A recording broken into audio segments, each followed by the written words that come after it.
بسم اللہ الرحمن الرحیم۔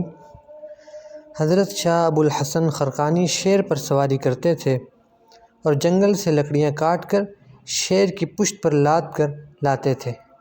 اگر شیر شرارت کرتا تو زندہ سانپ کا کوڑا ان کے ہاتھ میں ہوتا تھا، اس سے شیر کی پٹائی کیا کرتے تھے۔ خراسان سے ایک شخص ان سے بیعت ہونے کے لیے خرقان آیا۔ جب ان کے گھر پہنچا تو حضرت جنگل تشریف لے گئے تھے لکڑیاں کاٹنے، تو دروازے کھٹکا کر حضرت کا پوچھا تو ان کی بیوی نے پوچھا کیسے آئے ہو، کیا کام ہے؟ اس نے جواب دیا کہ حضرت سے مرید ہونے آیا ہوں۔ بیوی کہنے لگی لا حول ولا قوہ، وہ حضرت کہاں ہیں؟ وہ تو بڑا مکار ہے، تم کس طرح چکر میں پھنس گئے ہو؟ ایسی باتیں سنائیں کہ اس نے کانوں کو ہاتھ لگا لیا اور رونے لگا کہ میرے 1000 میل کا سفر بیکار ہو گیا۔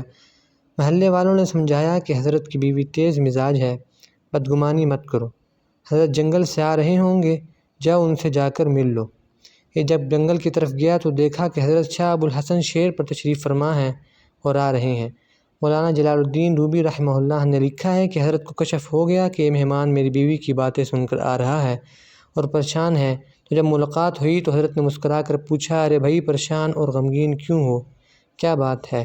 تو اس نے عرض کیا کہ حضرت آپ کی بیوی بڑی تیز مزاج ہے، ایسی عورت سے آپ نے شادی کیوں کی؟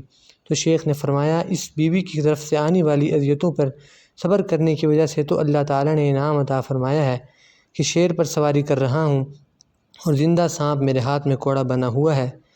مولانا رومی رحمہ اللہ نے اس کو جواب دیا اگر میرا صبر اس عورت کی تکلیفوں کے بوجھ کو نہ اٹھاتا تو یہ شیر میرا غلام کبھی نہ بنتا۔